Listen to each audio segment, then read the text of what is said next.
Oh.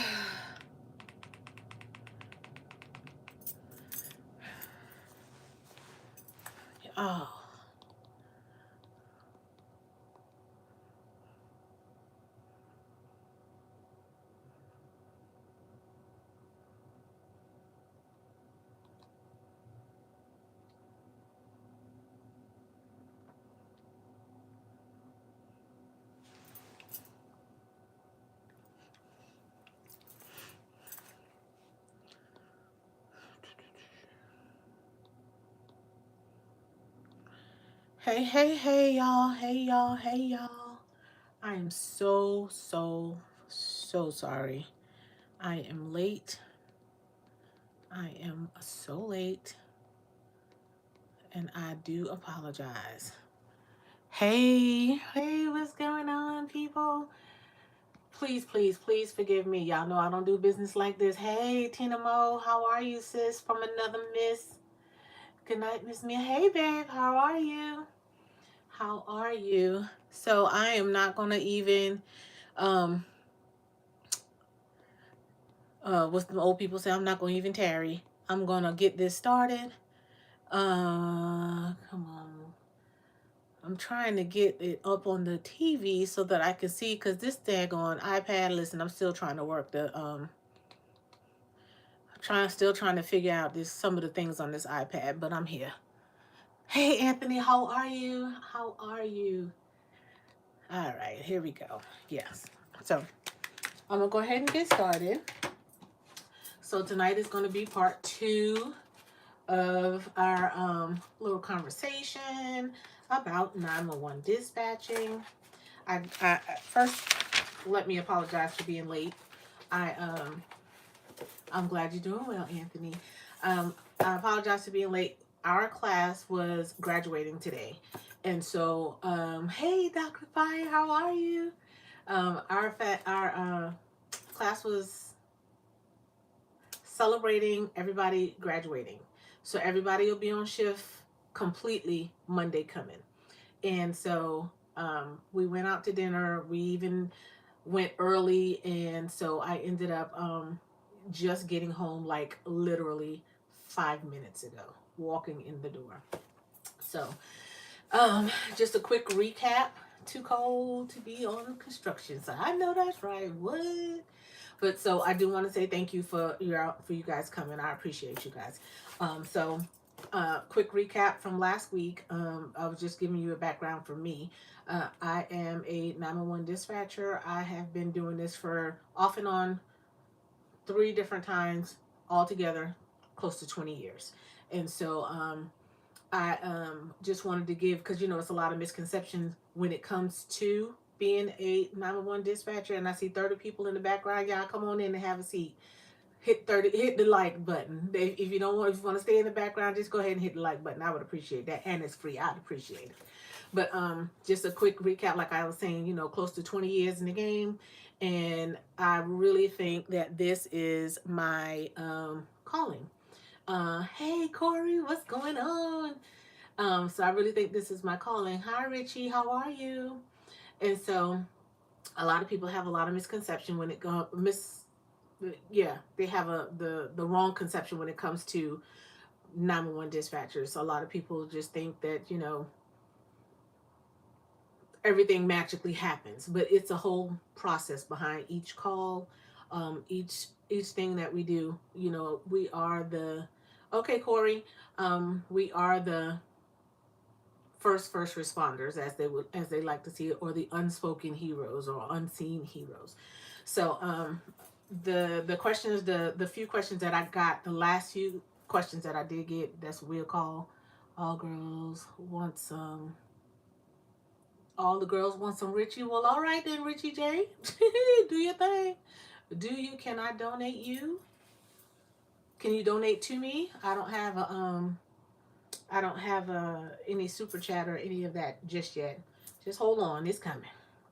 All right. So one of the first questions is, how do you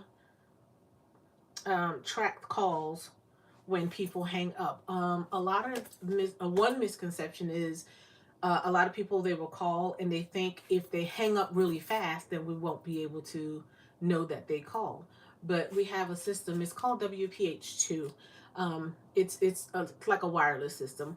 We have connections to the towers, and so you have Apple Pay. Okay, so it's connected to the tower. So when it comes in, with all of your information, regardless of how quick you hang up, all your information, especially if you call 911, it comes up on the screen. Um, so that information comes in, and we're able to call. If you ever call and hung up and somebody calls you right back, yeah, just know that your information is in there. Your lat long, they're in there. So we'll be able to call you back if we hear kind of commotion or going on in the background. We'll able to locate. A lot of the times, if you have what is called phase one, it'll put you in the area. It'll put us in the area for you. And if you have phase two, it will bring you directly to where you are. So don't ever get it confused that you will not be able, or somebody won't be able to find you if you call 911, because yes, we can. We can definitely find you. The second one is how do officers track cell calls? And that's just basically, like I said, WPH1. Um, it's called wireless phase one, wireless phase two. Same thing, basically, what I was saying. Greetings, Miss Tina. Hi, hi, hi, hi. Kiki Page, thank you for coming in, everybody. I appreciate y'all coming in. Do you have Apple Pay? Do you have Apple Pay? Okay. Um, can 911 dispatchers see your exact location? Again, and I kept getting a couple of questions asking the same thing. So that's basically the same thing. That's how we track you. Your information bounces off of a tower, which then comes to us. And so on a screen that we have at each of the consoles, that information comes up on the screen. Your lat, your long, the phone number, even if it's an old phone that you know how sometimes kids, you give kids the old phone or what have you to play with, all those things come up. Or not that it's an old phone, but sometimes if it's an old phone, it'll have 911 for the area code instead of the actual phone. We know it's not a working phone, but it will give your latitude and longitude. It will give that, and we'll still be able to get help to you. Um, that's one of the things. Okay, let's see. One question I did get asked is if 911 operators are sworn officers. It really depends on the agency. Some agencies, from what I understand, they have the dispatchers, they go through the academy and everything, just like an officer. But from my understanding, also, a lot of them are not sworn officers. We are not sworn officers. We have the not the same accessibility, but we can do a lot of the things that the officers can do versus except for actually go to somebody's house or arrest somebody. We can't do that thing, but we have the same capabilities as we're not sworn officers. So you know, a lot of things are limited, but are not limited, if that makes any sense. And I wish I had the words to explain it better so that you can understand. But basically, don't get a job as a 911 dispatcher thinking you're going to have the same um, benefits or abilities as an officer, because you're not a sworn officer. We are not sworn officers. Let's see. What did I write on this? I wrote on this thing in green ink. Why, I do not know. Yeah, we're first responders. Should we disconnect immediately? If we no. So a lot of people also, like I said, going back to when I first started, when you call 911, they think you can hang up really quickly. You cannot. I mean, it's no need. Okay. So part of the question was, once you find out what's going on, once a dispatcher finds out, hi, poetic, how are you? Once you find out what's going on, you know, a lot of people want to hurry up and hang up the phone or what have you, but that's not a good idea, because we want to find out as much as we can about what's going on. Say if you call and you're having a domestic, You don't want to say, hey, I'm having a domestic at 12345 Green Street. You know what I mean? You don't want to say that and then hang up the phone, because my officers are going to know if there's what's going on, if anybody's hurt, if anybody got any weapons, does anybody need an ambulance? They want to know exactly where you are. You might run outside. Somebody wants to know what color house is it, who all is there, how many parties are involved, and what's going on, what happened, what brought this on. So it's not a good idea to, when you call, to hang up to you. It's not a good idea at all. I mean, not hang up to you. It's not a good idea when someone calls dispatch and then they hang up thinking that they just told you what's going on and that's it. No. Stay on the line as long as you can, as long as everybody is safe. Stay on the line and give all the information and that you possibly can to the dispatcher, because they need that information. Officer safety, for your safety, they need all of that information. Another question that I got asked was, when we answer the phone, especially the 911 line, it's 911, where's your emergency? We don't say 911, what's your emergency? Because a lot of people will say, my emergency is I'm having a domestic, and hang up the phone. You want to tell us where you are before you get into anything else. You want to let us know where you are first, just in case something happens and you do have to hang up the phone. At least we know where you are. We're able to track you, especially if you come on a 911 line and you got your Latin long and some of the information might be old, or it might even be a landline. But at least when you say, this is where I am, we can compare that address to what shows up on the 911 screen, and we know that's exactly where you are. Even if it's a non-emergency line, or thank you so much, a non-emergency line, or a 911 line coming from a cell phone, and it's hard to track you because you keep moving around or what have you. It's still good to say, at least from the starting point, where you are. That's the most important thing. Find out where you are. In training, that's the first thing they tell you. You find out where somebody is. If they need help, even if they call on a non-emergency line, the first thing you want to know is, where are you? You get people yelling and screaming on the phone and all that. You still need to know where. I can't send nothing. I can't send nobody. I can't do anything unless I know where you are. So that is the very first thing that you want to let somebody know, where you are. And let's see what else. How do they stay? I don't know what I wrote. Oh, somebody asked me. It's so funny, if if you have a medical call and you get, if you go into an ambulance, if it's free. No, it's not free. You don't have to pay right then. Is that National Federal SOPE Department about where's your emergency? Yes, they changed it, because that in the beginning, and I'll get back to the ambulance ride.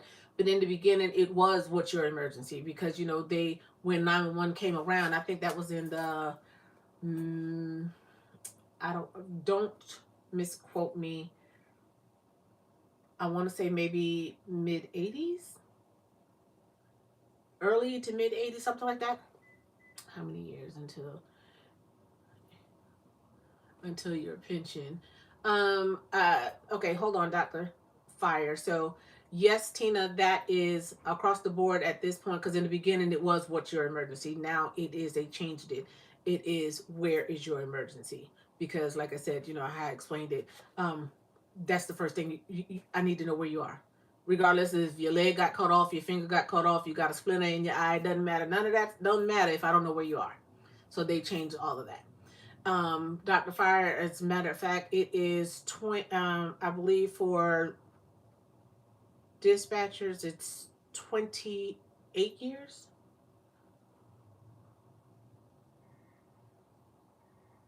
Wrong. That was the agency I used to be with. This agency, if I'm not mistaken, is 30. So I got a few more years, but yeah, it's 30 years. Hey Bree, how are you? How are you? And so, and to go back to the ambulance ride. No, it's not free. Just like any type of medical bill. When I was about 5 years old, I called the operator, being dumb, and she called back and told me she's going to tell my mama. That is so funny because you know they have all that information. They can call you right back. Yeah, I just woke up from a nap. Yeah. So we used to play on the phone, not realizing. I think at that time it wasn't like actually 911. It was just like you could hit 0 for the operator and you actually talk to somebody. Yeah, we used to play all the time doing that. But yeah. So yeah, Dr. Fire, it is 30 years, I believe, if I'm not mistaken. I got to double check because I have to actually make an appointment because I'm closer to retiring than not. So and I say it all the time, and I'm excited, but I'm kind of not. But I'm kind of nervous about it. That was in the 70s. Oh, okay. So I can't remember what year. I'm gonna have to look it up and get back to y'all. But I can't remember what year they actually started 911 when it came into 911 was your emergency. Um, but what was another question on here?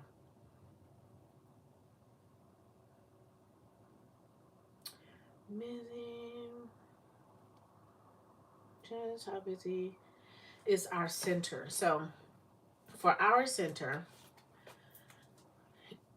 I can, and I'm going to go by the information from the center that I used to work at.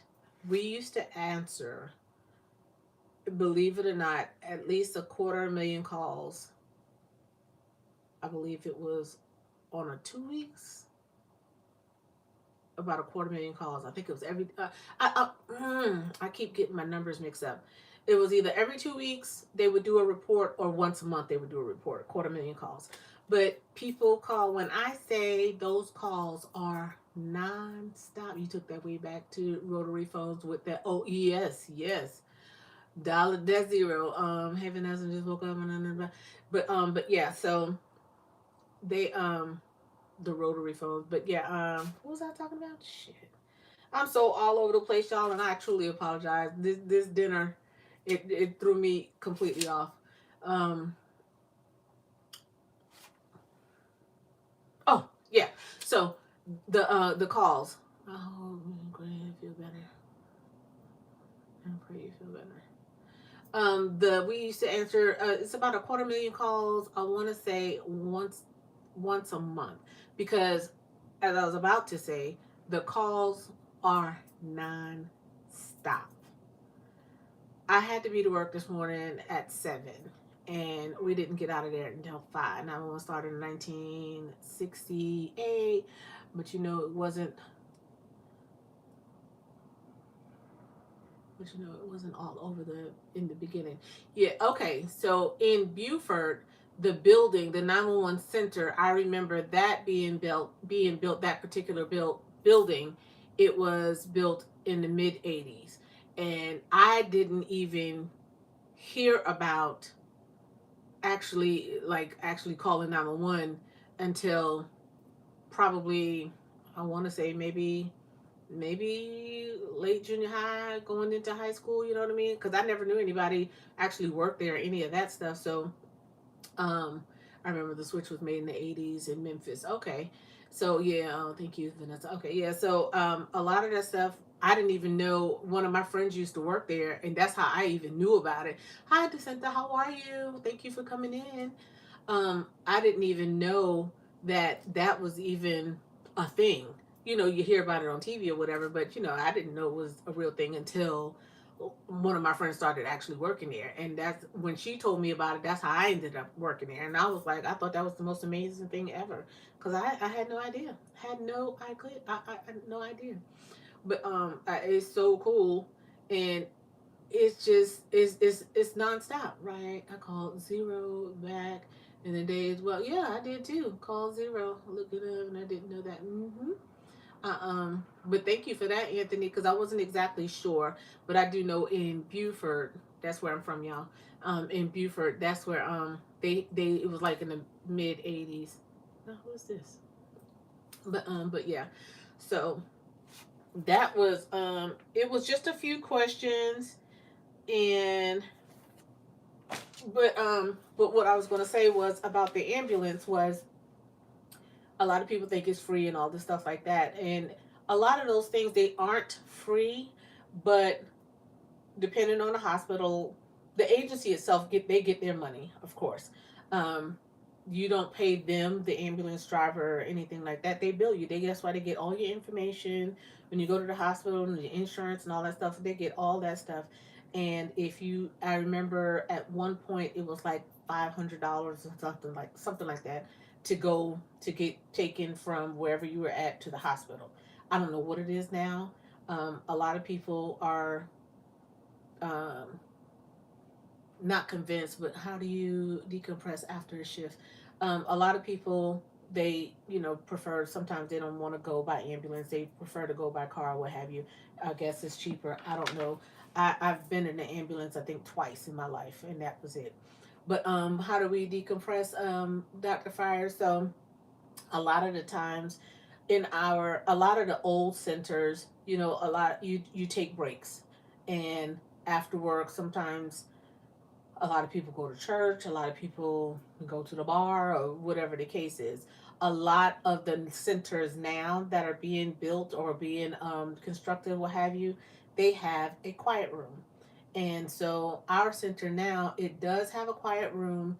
And hey, Jay. Yeah, they do have a quiet room, and you can go in there, and they'll have like the soft music playing, or hey Jay, how kids, how are you? They have the soft music playing, and or you could just be quiet, totally quiet. They'll dark it out, they'll dim the lights and everything. But a lot of the times, a lot of people keep journals. Me, I like to read books and stuff like that, because for me, that's why I like to read smut books, because hey Trini, how are you? Um, when you read certain books, it kind of your imagination, for me, and it'll take you away from what you're dealing with right there inside the center. So I used to read a lot when I was on shift, and when I got off, you go and you take a walk, and or do a little exercising, or maybe go to a church. What advice would you give someone thinking about this career? I think this is a great career. I promise you, it is really good. It's kind of underrated. It's stressful, or it can be stressful, but you just have to learn your outlet.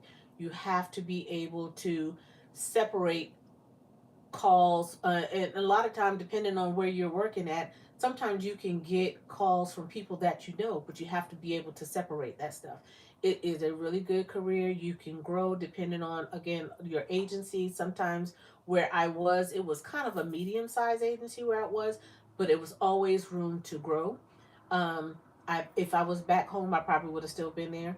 But I moved, so a lot of the decisions I made is because I had a kid. And so, but it is, I personally think it's a very, very, very, at work, a very cool career. It's a rewarding career, because at the end of the day, even if it's just one person, you help somebody, no matter what. Even if it's grandma helping get the cat out the tree, or if you're helping a little baby be born, it is a very, very, very rewarding career. Now, on the flip side of that, like I said, it can be stressful. So you have to find kind of your outlet. A lot of people, they find different things. Now, there are some people that I've met who, I didn't catch the career that was mentioned, dispatching.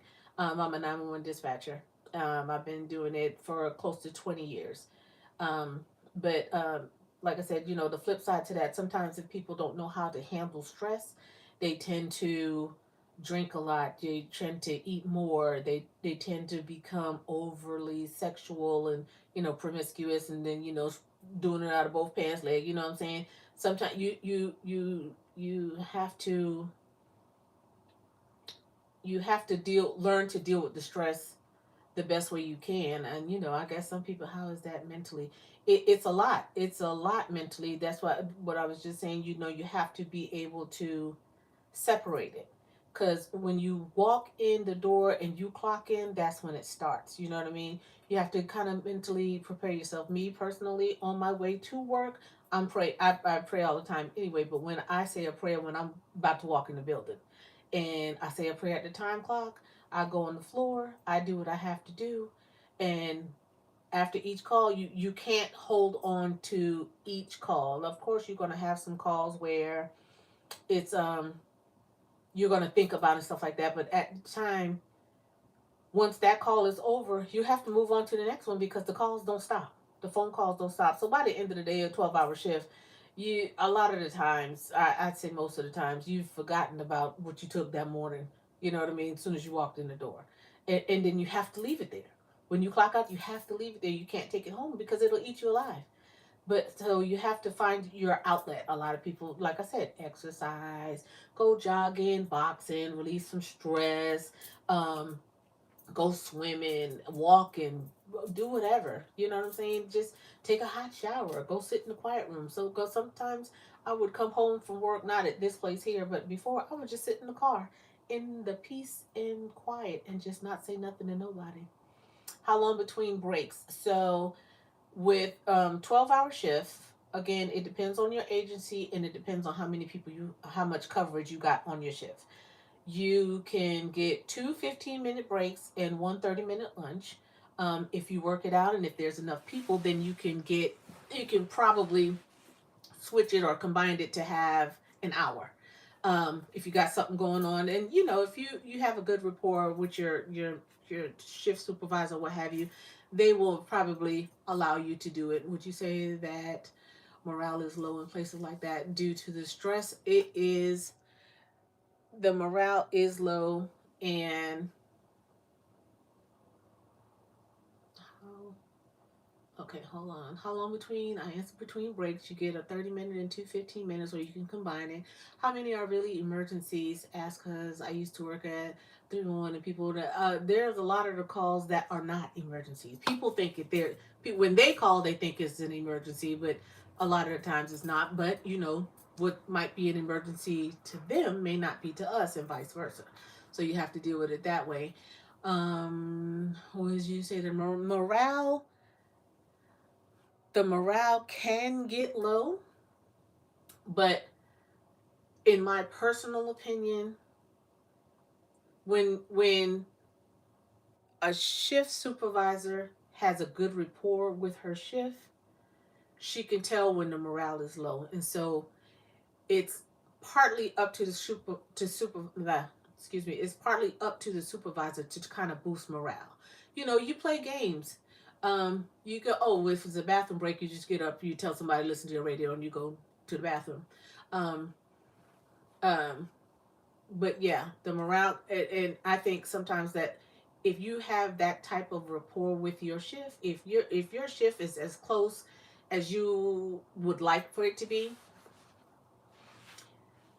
some people, me personally, I don't really like to go out too much with people from work, outside of work.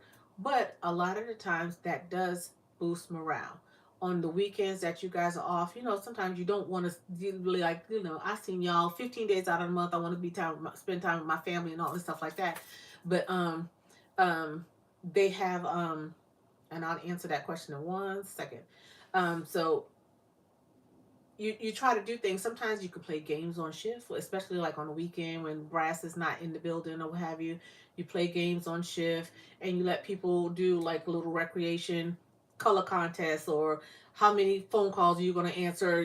Just have little games and stuff like that to kind of boost morale. And then you get a prize at the end of the day. At the end of the day, if you win whatever the contest is, you get an extra 15 minutes, or I'll let you go home 30 minutes early. We'll cover your shift, stuff like that. Little things like that. And you have to think of ways to boost the morale because it can get taxing. It really can. Um, it was something else somebody just asked. I think the center just asked a question. When you said number we asked that, you would definitely need an outlet. Yeah, you definitely need an outlet. What? Come on. This is why I be looking at the TV, y'all, because on this iPad, all of the what if the caller can't talk? So a lot of the times, if they can't talk or if they can't hear, they have systems in place. It's called the TTY, and so it's called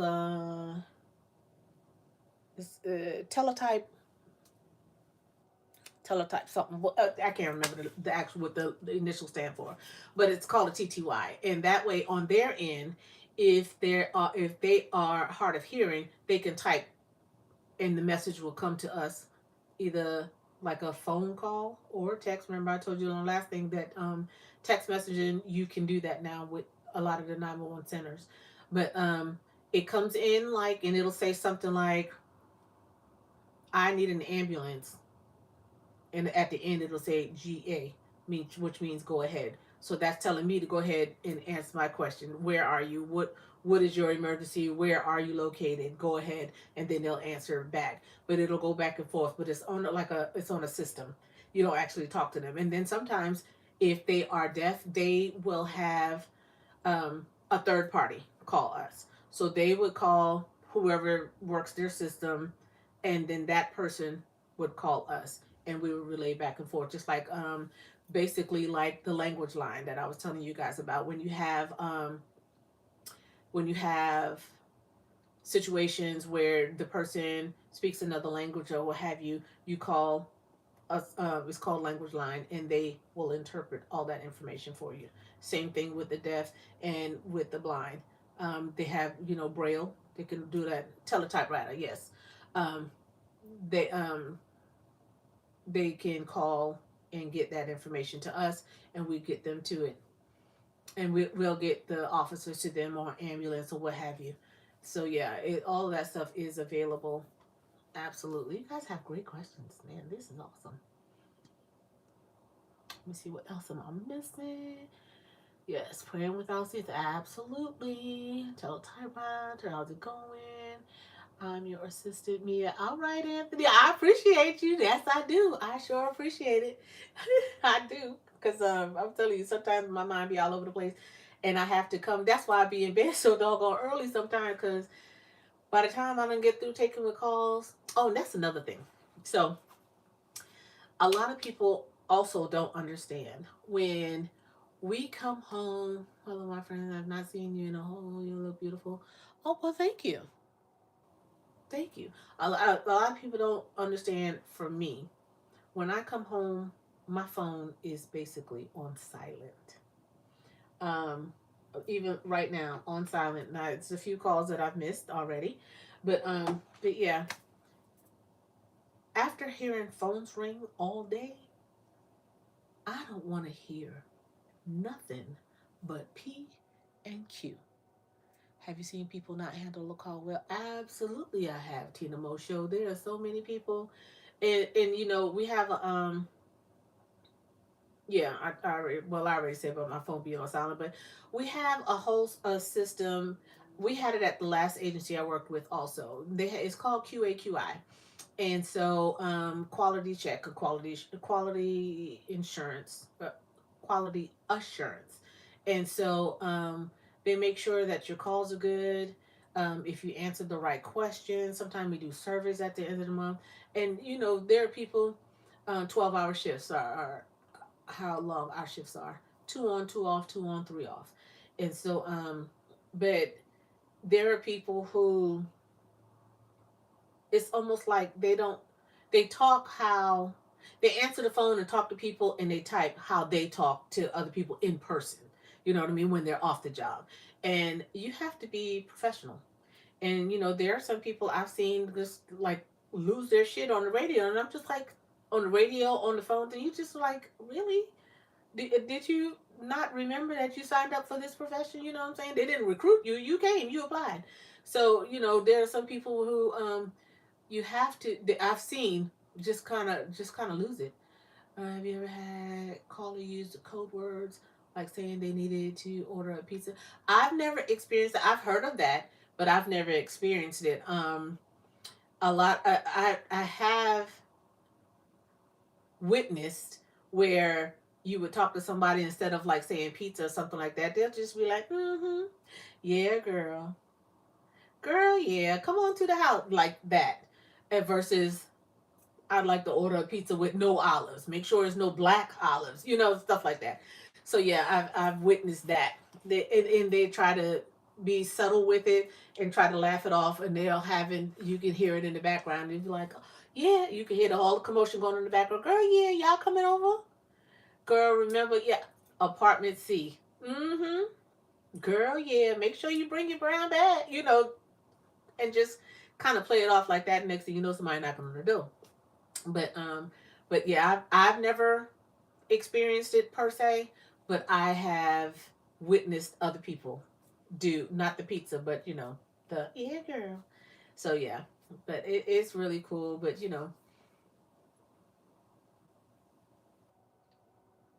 hi Anthony. But yeah, it's really rewarding. And even though I have a love hate relationship with Dispatch, I like it. I really love it because, you know, like I said, for me, at the end of the day, I'm able to help someone. And so when I do that, I give them my all because I want whoever, if my mom or my family member or my friends have to call, I want whoever answers their call to give them their all. So I do that. And, but at the end of the day, now I'm exhausted, mentally exhausted. You might sit down all day, you might work them fingers all day, but mentally, you have been working out. And so, I just like to unwind. Y'all know I like to drink me a little beer. You know what I'm saying? A little cup of coffee, whatever the case is. I be in my bed early, listening to my music or listening to people going camping on the TV or something, snow falling, but or reading my books. But yeah, you have to be able to mentally separate yourself from the job once you leave. So you have to, or you would drive yourself nuts. You really would. You really, really would. So, but yeah, how long have I been running my mouth? Almost 40 minutes. Okay, y'all got any more questions? Because I can stay on and answer a few more questions so I can give me a full hour. I know I started late again. I apologize. I apologize. And so, but yeah, tonight was pretty good. Everybody was pretty cool. Is the divorce rate high? Yes, it is. Because you know why? Believe it or not. Well, I guess you can believe it. Even though they say no fraternizing, is that the word? That's the word, but if I'm saying it right. But even though they say it, um, so many officers, dispatchers, firefighters, dispatchers, EMS dispatchers, or each other, or what have you, you know what I'm saying? Everybody always end up with somebody in the agency, especially if they all work together. So yeah, they all, but and that's not always the case now, but a lot of the times it is. And so the divorce rate, to me, from what I've seen, it's been kind of high. Have you ever answered a call and realized it was a family member or someone close to? Yes, I took a call where one of my classmates. I remember him. He graduated actually with my brother, and he passed. And so another classmate that I knew, she passed. So yeah, I knew. In the town where I'm from, I basically knew a lot of the people who called, but they didn't know it was me. So I had to learn to separate it. You know what I'm saying? Do you guys have to take a test to make sure you're stable? Yes, you do have to have psych eval. You have to take a vision test, a hearing test, a psych eval, and a typing test. You definitely do. Yeah, you certainly. The wording is not coming to me. Yeah, but you do have to take a psych eval. Mm-hmm. Absolutely. And when I took mine, the lady, the way she was asking me the questions and the way that I was answering it, and I was just answering it truthfully, you know what I'm saying? And she was looking at me, she was like, they would really have, you would be such an asset to this agency. And I said, well, I'm just answering truthfully. You know what I mean? Because a lot of the stuff you don't want to deal with, but you have to. You know what I mean? You don't want to be out there telling people the wrong stuff or having them do the wrong thing, or stuff, or send officers or whoever the agency into harm's way. You do what you're supposed to do as if it's your family member. You're there or your family member there. And that's how I look at a lot of it. I think that's heavier than working at a funeral home. And it might be, because see, the dead ain't gonna talk back to you. You know what I'm saying? You go, you do what you have to do, you clean them up. And but I think for me, mentally working there at a funeral home, Anthony, that would be a lot. But working in dispatch, it's a lot. And you have to, not only do you have to deal with when people call in, you have to deal with the people in the room also. So on any given shift, it's about 12, 13 people, maybe 15. Um, and everybody got a totally different attitude, or not an attitude, personality, I should say, because most of the people are pretty pleasant. You have one or two try to give you a hard time or whatever, but but dealing with them and then having to deal with somebody on the phone with their foolishness, it's a lot. It is a lot. Is there an age limit to start over or retire? Or retire? No. To start over? No. To retire, it's an age limit here. I think it's 65 here or something like that. But Dr. Fire, you might know about this. They have that Terry program where you can retire, but they let you come back and you can only work a certain amount of hours per week or whatever the case is. Like, say if I retire right now, I would come back, I would still be able to work, I would get my retirement check, but I would also get a regular check from the job, but I would only be able to work part-time because I could only be like do like maybe 25 or so hours per week. There's always a few people. Yeah, it's always a few people that just makes it worse. People make the job worse than it has to be, because a lot of the times it ain't even necessary, but they just wake up and choose violence. You know what I'm saying? It's a few, because they're miserable. You know, misery loves company. They're miserable, so they come to work and just create chaos for no reason, for no absolute reason whatsoever. So yeah. Yeah, I got any more questions? I really truly hope I haven't just like breezed through everything. Um, I think I did a lot of it on the last one. Um, on the last Talk It Out Tuesday. Talk About It Tuesday. Let's see. It does not have to be that way. No, it doesn't. But you know, some people, mm, I don't know. It's like their day doesn't go right until they cause some havoc. You know what I mean? People or something. If there was anything you think would improve the experience, what would it be? If there was anything you think would improve the experience, I think there's really nothing as far as improving the experience, because it's always something. Let me tell you, out of the almost 20 years, there's still things that you learn.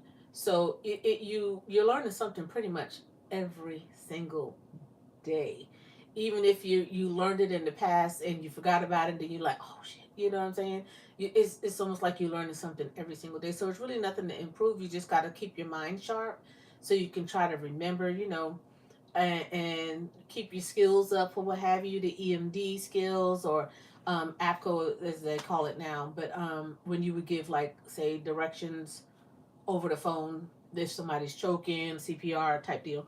Um, but as far as the experience, I don't think there's anything I could have done to improve it, but I wouldn't change it. I wouldn't change what I've learned. Have you ever wanted to switch careers or transition into something else? Honey, I've worn about 100 different hats. So all of my jobs have either been in the medical field or law enforcement. So I am a medical assistant. I am an EMT. I am a dispatcher. But for me, not that I get bored, I feel like I get too comfortable, and so I have to switch. So not that I switch careers, because I will always, I think every job that I will ever have, called speaking the language you don't understand or don't know what it is, what's next, you get in contact with language line and y'all figure it out because somebody needs some help. but but it's all every job that I know that I will have from this day forward, as all of them have been, will be in some type of customer service, because I genuinely adore people. You know what I mean? I like helping people. I like talking. Now, everybody got their days, but sometimes I just be like, yeah, I don't want to talk to nobody today. But for the most part, I enjoy talking to people. As you can see, I already like running my mouth. So, um, so yeah. But yeah, Anthony, you call language line, and you guys will figure it out. Somebody will be able to pick up on something, and then you'll figure it out, and you get in contact with language line, and you get the job done. You know what I'm saying? The refresher training is for dispatching. We have EMD, which we have the certification is every 2 years, if I'm not mistaken. But we have refresher courses, which is 7 hours every 12 hours every 2 months. So EMD, which would be when you give pre-arrival instructions on certain situations, and then just to keep your skills up or whatever, it's 12 hours every 2 months. That's good. You have a lot of trays side by side. Thank you, thank you, thank you. I should work language line. Yeah, I'm telling you. I'm convinced that they get paid. But it'd be so cool to learn to see how many different languages are out there. It's so many, and they be getting it too, and they charge too. Now the refreshing course. That's a good way to keep it on. And what was that last thing? I should work as you should. All right. Are dispatchers specially trained to talk to children? They're not specially trained, but you have to have some type of, I'd say, like an inner skill to talk to a child. You know what I mean? So that they can understand you and they be able to open up to you. Um, oh, that must be Anthony. What other language you speak? Because, baby, I speak English and that's it.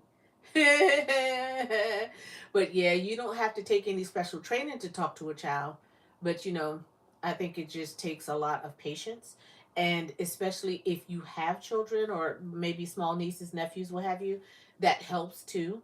But yeah, you don't have to have any special training. I'm sure there's some classes or what have you out there, but you don't have to have it to work in dispatch. Do you need an education level like a bachelor degree to work as a dispatcher? Absolutely not. You can come straight out of high school. Matter of fact, you can have a GED and go straight. And as long as you can type, you can see, you can hear, and you pass that psych eval, you can get a job. Of course, a background check, just like with any type of job like that. They'll run a background check to see if you have any wants, warrants. Um, and some agencies, I just found out they run your credit also because it's a lot of this stuff that you have to deal with. People's personal information, especially if your agency, if you have NCIC dealings, um, to send to English, Spanish, Russian, and Arabic. Get it, Anthony? No, I'm talking about lots of empathy and compassion. Absolutely. Really, Anthony? Yes, Anthony got the skills to pay the bills. But yeah, you don't have to have a degree. Now, like I said, do you know some places, some agency, I found out that they do run a credit check because you are privy to a lot of sensitive information. Like I was about to say, with some agencies, with the NCIC stuff, you have access to people's personal information, especially if your agency is connected to the DMV. You have access to all of that. So some of the agencies, they run a credit check. Um, I have my credit run to work at the federal court. Yes, yes. And so the court, law enforcement, all that kind of go hand in hand a little bit. You know what I mean? So yeah. Some days I speak more Spanish than English, but I haven't used Arabic in a while. Russian occasionally. Okay, I'm rusty as better nails with everything but English. I hear that. I'm telling you, y'all should definitely do that. That's awesome. To be able to speak different languages, I think that is freaking amazing. I'm sorry, y'all. I had on compression socks. And them shits was squeezing my damn feet like this. But I had to take that one foot off. But yeah. But y'all, you guys are cool. Dr. Ninja worked at the court in Connecticut as well. Oh, that's sweet, Meredith Shades. That's awesome. How did you learn so many languages? Yeah, that's great. That's awesome to learn to know, Anthony. Tina too. How y'all learn all these languages? I wish I wish I had taken it more serious in high school. Nobody told me. They said you had to take a foreign language, so we took Spanish, and I took it for 2 years. And for the second year, I took Spanish 2 honors. But let me tell you something.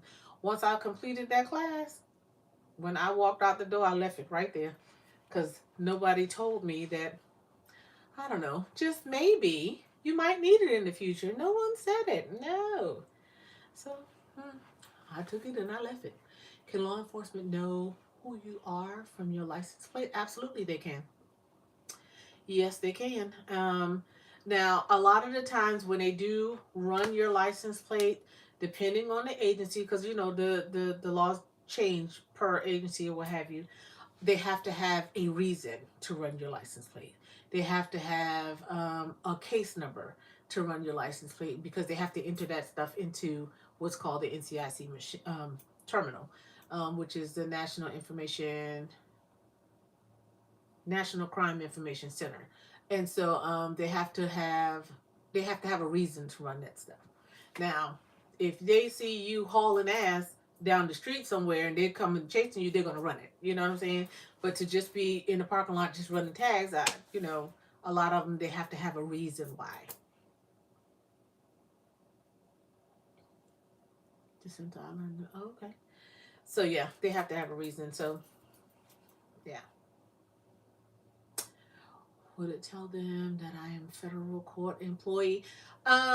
It won't, not unless you have a special tag, because you know they have the specialty tags that say where you work at, or what's the what is the diplomatic tags and stuff like that, depending on if you have that tag. If it's not, if your tag doesn't have it, or the little emblem, or the little certain way that they put the letters or whatever, if it doesn't have that on it, then no, they can't tell.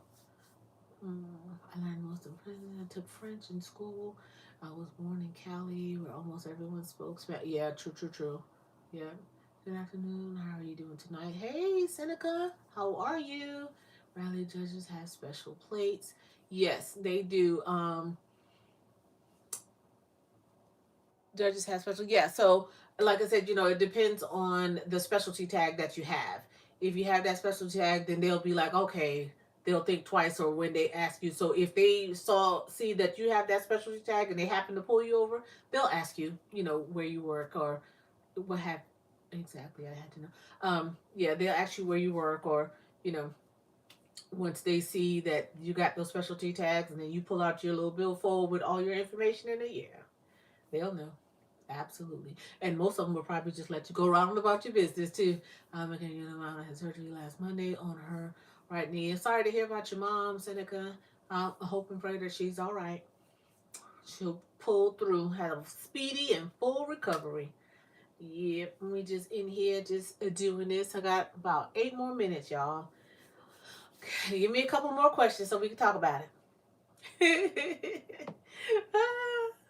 I know I'm late. I got the nerve, right? I'm the one late. The nerve. But we took our celebration dinner. We ended up going to Longhorn. And so, listen, it was so much steak and stuff flying around. The food looked delicious. I tasted a couple of people's shrimp. I tasted one young lady. She had a piece of steak. I had a little corner. And guess what I ordered? Stuffed mushrooms and um, chicken wings. I'm telling you, Lordy. I'm telling you. I was like, really, Mia? You couldn't find nothing else? Pictures. So we ended up taking some pictures and everything, but we had a really good training group. Have you ever become overwhelmed from a call and had to pause? Yeah, absolutely, absolutely. I've had a few. There's nobody that I've heard can ever say that they have not, because they'd be telling you a lie. But yeah, I've had quite a few where I didn't have to leave the center or anything, but I had to be like, okay, hold on, and I have to get up. Hey, I need somebody to kind of listen to my radio for a second and maybe walk around the room or something like that, so you can get your thoughts together, get your bearings, and then you go back and be like, okay, that's over with. Get it together, Mia. Move forward. You know what I mean? Because you really, like I said, the phones never stop. So you have to keep going, and if especially also if you have that one call and they've called. I'm just saying, for example, um that one person would call like 2 or 3 times a day, and it seemed like everybody has had a chance to talk to this one particular but hole, you know what I'm saying? Then you all get around the water hole and discuss it. But I've had quite a few calls where I had to just like kind of back away from and just let the phone rings for a few. And I'd be like, let somebody else answer it. I got to get my damn thoughts together, because somebody about to catch it. You know what I'm saying? So yes, absolutely, Tina. Yes, yes, most definitely, definitely. They but yeah, but I really really enjoy it. And y'all remember a few, I'd say about a month or so ago, when I was just like, I'm not doing this shit, fuck this, la la la la. And now I wake up and I'm just like, how many lies I'm gonna save today? You know what I'm saying? So now it's a love hate relationship. Okay, Bree, thanks for coming back. Um, but it's a love hate relationship, but I more love it than hate it. You know what I'm saying? And hate it not because of um the job itself. Hate it because you're like, damn, you feel like you just invest so much into people and people just disappoint you. Have you ever had the call moment? The call that's unforgettable, that trumps all others? Yeah, I think thank you, Mia. Oh, you're welcome. I think for me was when I had two. Well, my first 911 where it was a 3-year old having a seizure, and I think my second one is when I helped a lady deliver a baby in the parking lot of a grocery store. It's been some years. I don't remember the details, but yeah, I do. Those are the two the unforgettable calls. I mean, of course, you have a lot of, along the way. Those are the two unforgettable happy calls. Let me put that out there. Oh, have a good night, Decenta. I appreciate you hanging out with us. Thank you, Bree. You are too. All right, it's my bedtime. It was nice hanging out with you guys. I have a great rest of your evening. You do as well. It was definitely cool hanging out with you. I appreciate all of you. Yeah. Oh Lord, look at my gut, Lord. Yeah, well, it's there. But yeah, so but yeah, I wouldn't change it for the world. I wouldn't change it for the world. Central Arizona. Wow. Hello, Willies. How are you? Thank you for hanging out with us. I appreciate you. I sure do. How's the weather on your side of the world? On your side of the states? We're just talking about me being a 911 dispatcher and some of the misconceptions that people have. Um, but yeah, it's pretty cool. And in the words of Tina Mo for show, you know, if you get a chance, be kind and rewind. My girl. Yep. So yeah, absolutely. Hey Mia, hey. Homebody Trish, how are you? How you doing, lady? How's everything going? How's the weather where you are? Thank you for coming in. We appreciate you. We surely do. We're talking about me being a 911 dispatcher and how I've been doing it for almost 20 years and some of the misconceptions that people have when they dealing with 911. So yeah, you have any questions? Um, feel free to ask. Feel free to ask. I know who it is. But yeah, this has been pretty cool. Don't forget to like the live, y'all. Like the live. Share it out. What is the hype? Hype, hype. I don't understand this hype situation, but okay. But yeah, I really appreciate all of y'all hanging out with me. I really, really do. I am going to get up off of here in about, yep, in about 43 seconds. Mm-hmm. A little less than that. Have you ever felt you messed up horribly? Not so much as, well, not so much as, because it can always be corrected, you know? So, like, say you put in a call and it's supposed to be for a signal one. And for us, a signal, well, the old signal ones for shots fire. And so you put in the call, but when you getting down and you putting all the information in, you put in the code wrong. And so everybody and their mama is trying to head to that location when it should have been a singleton, which is a larceny. You know what I mean? So the mistakes are easily made, and I felt like when I made a mistake, it's almost like you have to kind of be aware so you can kind of catch it as early as you can. Um, but also, if you make a mistake, or like I have in the past, I made sure I told the shift supervisor at the time, this is what happened. You know what I mean? If you catch it early, now if you're trying to make a mistake and correct it and try to sweep it under the rug, and that you're gonna come back and bite you in the ass, you know what I mean? That's when you really get. Have a great evening, you too. Good to see you, Mia. You too, Anthony. Y'all have a good night. But yeah, you can you when you mess up those calls, you have to try to catch them as early as you can. Me personally, I know I'm not perfect, not far from it. I don't know nobody who is, and anybody tell you that they are in dispatch, especially, they lie. But you try to catch it as early as you can and correct it if you can. And sometimes you might have to take that L, get a write up, or whatever the case is. And but no, if for me, if I effed up that bad, it happened at one time and it never happened again. You do as well. You do too. You as well, Anthony. Take care, y'all. Thank y'all for hanging out with me. Oh, it's my 1 hour mark, y'all. I got to get up out of here because I got to be up at 5 o'clock in the morning because I got to be to work at 7. So yeah, y'all have a pretty y'all have a pretty night. Y'all have a great night, and I really hope I answered everybody's questions. Um, we will talk about something. I don't know exactly what next week, Tuesday. I'll make a post about it by this weekend, but it was fun. You too. I appreciate all of you for hanging out with me. I got to go to bed. Love y'all. Don't forget to like, share, comment, and subscribe. Share me out to your friends, y'all. Do it. Anyway, I'll talk to y'all later. Bye.